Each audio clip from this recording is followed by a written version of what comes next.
c'est le mot principal que je pourrais dire si on me dit qu'est-ce que c'est le mot principal. C'est vraiment l'amour. L'amour, c'est quelque chose d'essentiel. On en a besoin de l'amour. L'amour, c'est, tu vois quelqu'un que tu aimes profondément et que tu peux pas lui faire de câlins, les câlins, c'est l'amour. Et t'es obligé de lui en faire un parce que ça te relie tellement. C'est comme un aimant avec quelqu'un. L'amour et ton âme. Et ça se colle tout le temps ensemble. Tout le temps. C'est l'amour, c'est même la planète est amour, Dame Nature est amour, notre maison est amour, nous on est amour, tout est amour. Notre boulot aussi peut être amour, exemple sage-femme, moi le boulot que je veux faire c'est amour, notre maison elle est amour, les films ça peut être dans l'amour. J'en ai mille des exemples sur l'amour, moi. Mais l'amour, ça veut tout dire. Les arbres, l'amour, la forêt, l'amour, le village, l'amour, les gens qui se parlent, l'amour. C'est tout l'amour. L'amour, c'est l'amour. C'est l'amour.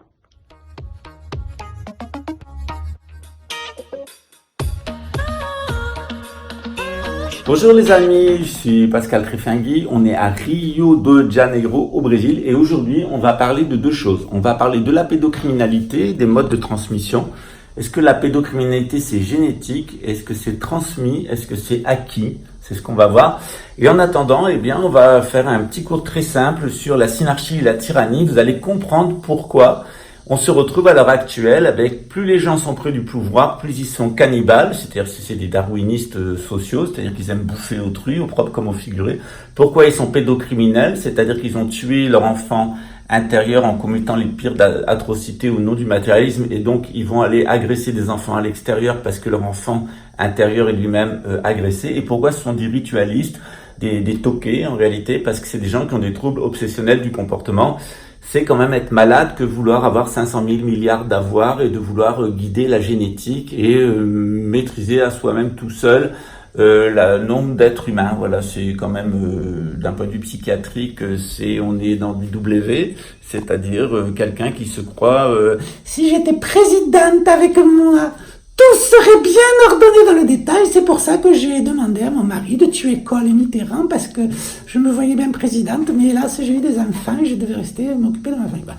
Il y a toujours des cinglés comme ça, c'est les plus dangereux. C'est-à-dire que c'est ce qu'on va voir, c'est que dans la tyrannie, le danger, c'est pas le tyran qui est au sommet, c'est l'accumulation de toutes les petits tyrans domestiques, ce qu'on appelle les pervers narcissiques. Voilà. On voit ça tout de suite à la suite à partir du schéma de la synarchie. On reprend sur la base. Qu'est-ce que c'est la synarchie? Le mode de fonctionnement des êtres humains, le mode de fonctionnement divin, celui qui a été voulu par Dieu dans la Torah, la charia, la lex, la loi sociale, etc. Et puis, comment on a une inversion de ça, qu'on appelle à proprement parler le satanisme, avec des modes d'organisation, dont le point de chute final est la tyrannie, comme en Corée du Nord. Alors, qu'est-ce que c'est qu'une synarchie? C'est un système qui est décrit par Platon dans un livre qui s'appelle La République. Synarchie, c'est archos, le pouvoir, l'ordre, l'organisation, et syn, ensemble. C'est tout le monde ensemble. On s'aperçoit que quand on immobilise des sédentaires, il y a plein de personnes qui n'ont pas assez de vertus pour se sédentariser. C'est les non-vertueux. Voilà. Par contre, les gens qui ont des vertus pour se sédentariser, ils vont créer un premier noyau. Ce premier noyau, il est construit par les guerriers. Les guerriers, ils sont là. C'est la noblesse, l'aristocratie. Ils vont construire une cité. Et puis, ils vont construire une agora, une place centrale, où va se constituer une élite de gens vertueux. Des gens vertueux, qui ont des vertus et qui vont former une élite. Cette élite, elle va s'agglomérer autour de 4 activités. Les gens du clergé, qui sont là pour animer l'enseignement, la médecine et les cultes. Voilà, donc ils reçoivent 15% des revenus de la société. Ils vont faire tous les cultes religieux avec un calendrier généralement un calendrier lunaire, qui est lié au cycle de fertilité, de croissance des grains. Et puis ils vont animer la médecine d'un côté et l'enseignement de l'autre. La noblesse, elle va administrer. Elle fait la guerre, elle fait la police, elle fait la justice, elle gère la fiscalité. C'est ce qu'on appelle les pouvoirs régaliens de Rex, le roi.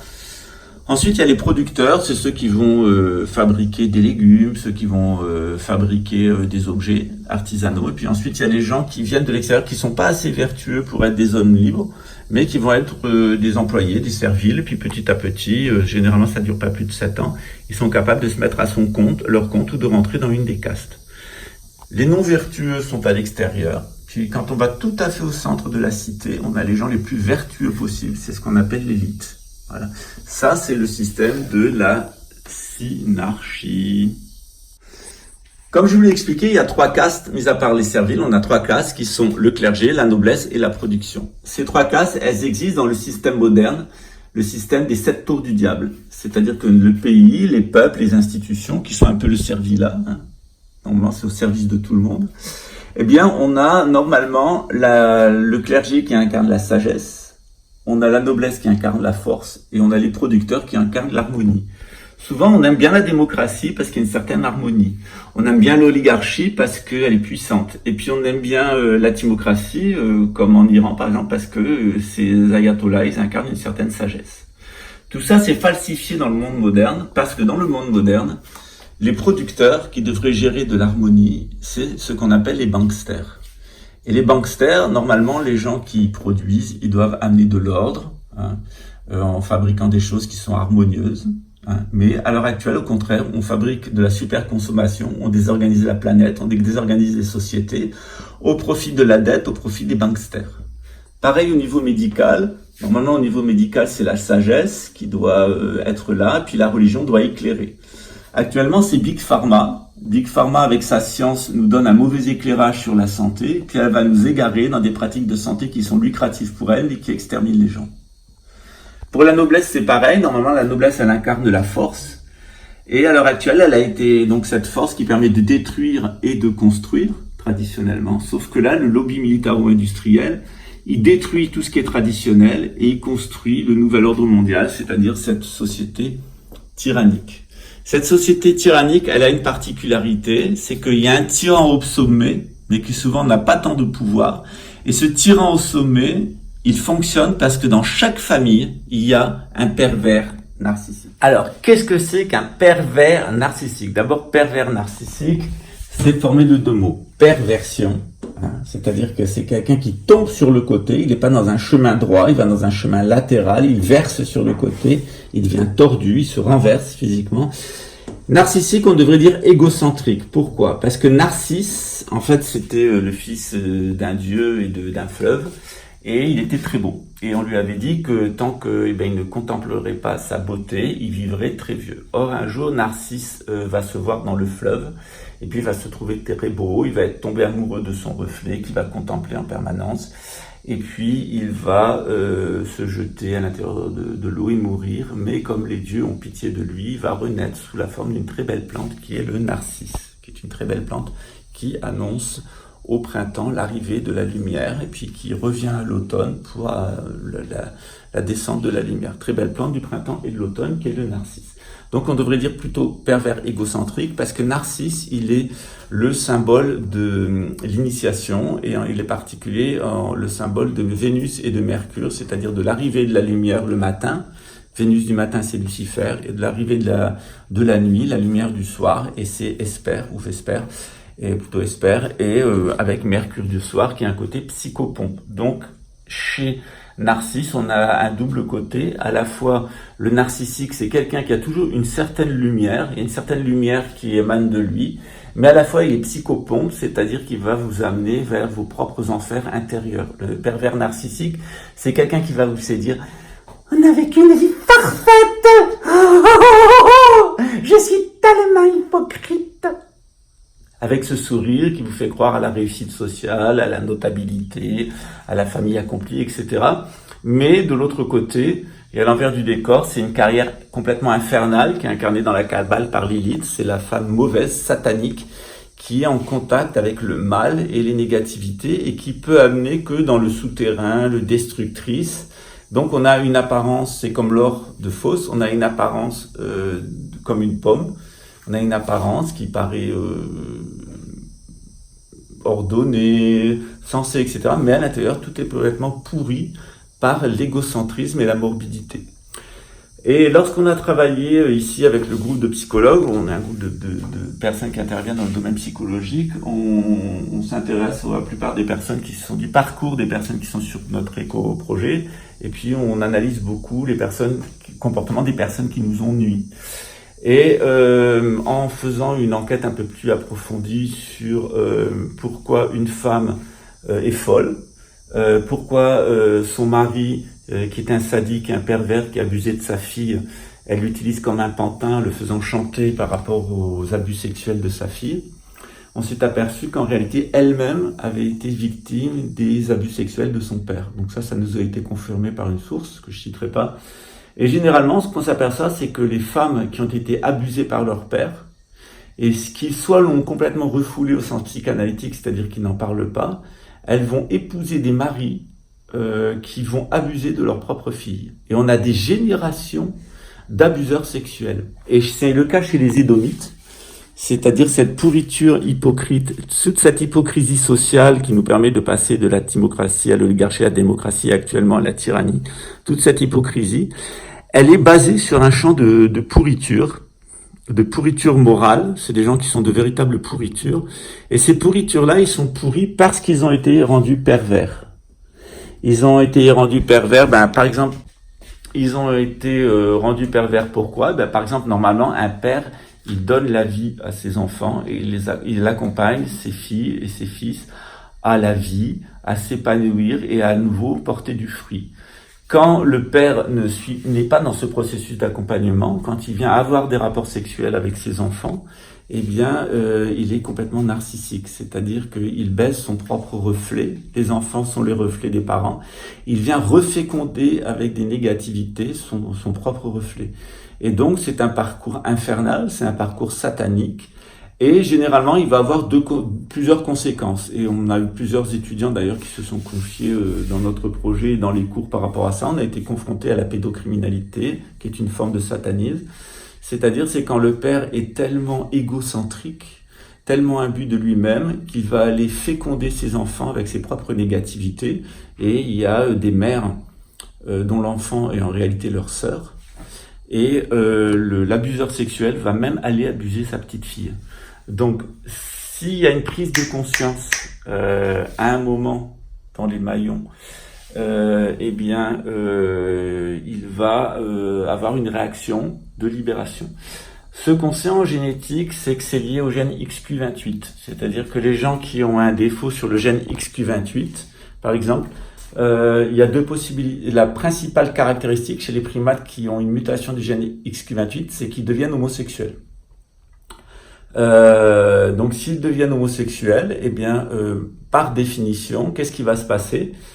C'est la caractéristique dans les femmes, dans les clans de primates, notamment chez les bonobos, chez qui le mécanisme du gène XQ28 a été remarqué, c'est que ils deviennent des mâles de deuxième catégorie. Donc il y a les mâles alpha qui vont continuer à être agressifs, se reproduire, mener la vie sociale, mais les singes de catégorie bêta, qui sont atteints d'une mutation du gène XQ28, ils vont ne pas concevoir.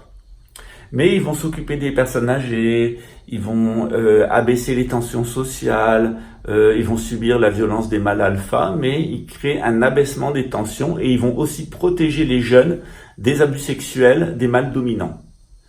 Par contre, lorsqu'on empêche ces mâles alpha de devenir des homosexuels dans le cadre des primates, c'est le contraire qui va se passer. C'est-à-dire si on les oblige à assister le mâle dominant, ils peuvent venir très agressifs et violents envers les femmes et ils peuvent abuser les enfants. Donc généralement, on pense que les pédocriminels sont des homosexuels refoulés à cause du contexte social. Dans le cas de cette personne-là, on en a eu la preuve parce qu'on a une petite vidéo où elle se paluche avec une hystérique qui avait intégré ce projet. C'est une gouine refoulée. Et plutôt qu'assumer son homosexualité, c'est normal d'être homosexuel, c'est une mutation du gène XQ28, elle a refoulé sa mission d'homosexuel. Et les viols qu'elle a subis par son père quand elle était petite, elle et ses sœurs, de son propre père, elle a choisi un mari qui était un abuseur sexuel et d'une famille qui est complètement impliquée depuis plusieurs générations dans la pédocriminalité, le viol d'enfants. C'est quelquefois le cas dans les familles de Maquignon, Par exemple, dans les fins fonds des campagnes, il y a des gens qui élèvent des vaches, qui font du commerce de viande. Et chez les maquignons, il y a très très souvent de la pédocriminalité. Le commerce de viande, il n'est pas innocent. Et chez les gros commerçants de viande, il y a souvent de la pédocriminalité. Et quand on cumule l'homosexualité refoulée, plus une famille qui a toujours été impliquée dans la pédocriminalité et dans le commerce de viande, on arrive à avoir des pervers narcissiques de haut vol. Dans le cas de cette pervers narcissique, elle avait quand même convaincu, elle était à 2 doigts de convaincre son mari de prendre une arme, de tirer sur 2 présidents, parce que nous avait-elle dit, d'abord elle a dû se sacrifier pour ses enfants, et qu'elle l'a largement fait payer en les mettant dans le lit de son mari, mais qu'elle aurait été une présidente parfaite, où tout aurait été bien organisé. D'ailleurs, la preuve, elle a demandé à tout le monde de voter pour Nicolas Sarkozy, parce que c'était bon pour la carrière à long temps de son mari, et que sa propre mère bat campagne pour Éric Zemmour, avec tout le caractère démoniaque du nomadisme dévié et des juifs qui apostasient. Alors c'est surtout vrai chez les convertis. Quand les convertis apostasient, ils retournent à leur ethnicité. En l'occurrence, c'est des Kabyles, des Berbères. Alors qu'il y a derrière les Berbères, il y a les Gauls, les Visigoths, etc. Toutes les invasions qui sont venues des pays de l'Est, ce qu'on appelle actuellement l'Ukraine et la Pologne. Voilà. Donc il est très important de comprendre ce schéma général de la synarchie, comment on en arrive à la tyrannie. Et à notre époque, vous allez voir de plus en plus de pervers narcissiques, c'est-à-dire de pervers égocentriques, qui sont persuadés que si on leur confie le pouvoir, ils vont faire quelque chose d'ordonné. La tyrannie, c'est toujours on va rétablir l'ordre. Jules César a dit je vais rétablir l'ordre, Staline a dit je vais rétablir l'ordre, Mao a dit, Pol Pot, etc. Tous les tyrans criminels sont venus en disant je vais rétablir l'ordre. En réalité, ces gens sont d'une hypocrisie absolue parce que le désordre et la pourriture est en eux. Ils sont très éloignés de ce que peuvent être des vertus morales et ce qu'ils essayent de constituer, c'est un centre de pourri. Or, on l'a vu dans le cas de cette personne sur notre éco-projet, alors que moi, tous les gens de mon entourage, j'essayais de leur faire exprimer des vertus spirituelles, les éduquer. Elle les a fait tous rentrer dans une tentative d'homicide, dans du harcèlement en réseau, des cambriolages, des fausses vidéos, des faux témoignages, une véritable cabale. Donc cette personne a montré tout son côté absolument satanique, destructeur et pourri, mais c'est normal. C'est tout à fait normal. C'est une programmation génétique qui est liée au gène XQ28. Si elle s'était assumée en tant que lesbienne et par exemple en prenant un mari très faible qui n'avait aucune force physique, ce qu'avait fait d'ailleurs sa fille, hein, qui a pris un homme qui a un profil d'homosexuel, ça a plutôt stabilisé les choses. À partir du moment où elle a pris quelqu'un qui avait plutôt un type hétérosexuel marqué et violent, où elle a voulu se mettre à l'abri d'un mal dominant, eh bien elle a encouragé chez elle la perversion narcissique et les côtés tyranniques, jusqu'à être seulement ce qu'elle est là, c'est-à-dire une personne qui désorganise tout pour des questions d'argent, qui égare tout le monde, notamment avec des médicaments, et qui détruit tout parce qu'elle est extrêmement violente et frustrée et qu'elle ne pourra faire partie d'aucun peuple, elle n'ira dans aucun pays et elle détruira systématiquement les institutions où elle passe parce qu'elle est liée au satanisme profond, celui des 7 tours du diable. Voilà. Évidemment, il y a des gens qui sont faits pour avoir une carrière infernale et c'est dommage pour eux, ils jouent une fonction cosmique et comique d'ailleurs, hein. D'ailleurs, c'est des gens sinistres, hein, qui n'ont aucun sens de l'humour. Tout est pris au premier degré. C'est des grincements de dents permanents.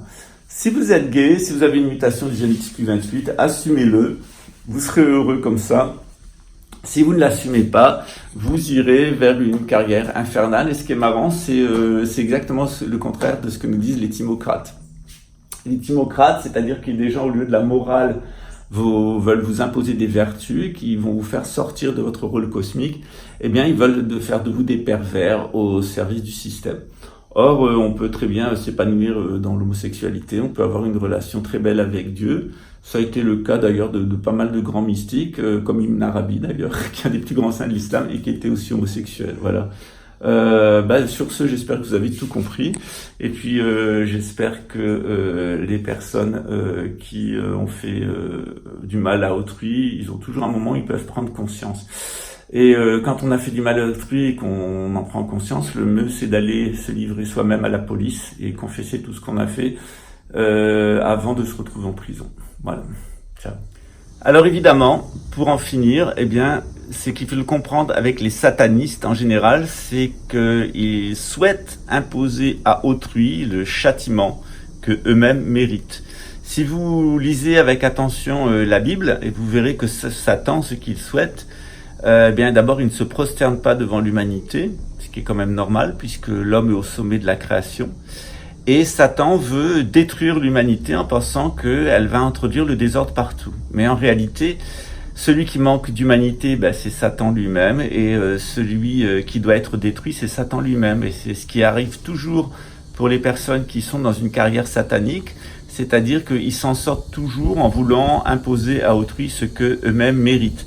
Et généralement, la personne satanique, plus elle va insister dans sa carrière satanique, par exemple pour envoyer une personne en prison ou la pousser au suicide ou l'assassiner, plus c'est elle qui va aller en prison, qui sera poussée au suicide et qui au final sera assassinée. Mais pour le comprendre, il faut accepter de sortir de la perversion narcissique, de se voir en face, qu'elle accepte qu'elle ait été sodomisée et violée par son père pendant des années, ainsi que ses sœurs, que sa mère est une psychopathe, qu'elle a choisi un mari parce qu'il venait d'une famille de pédocriminels et qu'elle savait très bien la pédocriminalité de son mari sur sa fille et qu'elle s'en est accommodée parce qu'avant tout, chez elle, ce qui compte, c'est l'argent. C'est une femme qui est absolument obsédée par la possessivité et tout ce qui est lié à l'argent. Sans doute, si elle avait assumé son homosexualité, le fait qu'elle est une lesbienne et qu'elle aurait peut-être été même douée pour les métiers de la banque, mais elle s'est retrouvée en situation inversée, c'est-à-dire avec Big Pharma et puis avec un mari pédocriminel qui, pendant des années, s'est tapé sa fille et avec qui elle a négocié une retraite dorée, la paix et la tranquillité. C'est-à-dire ce sont des femmes qui dansent sur le corps humilié et profané de leurs propres enfants. C'est ce qu'on appelle une carrière satanique.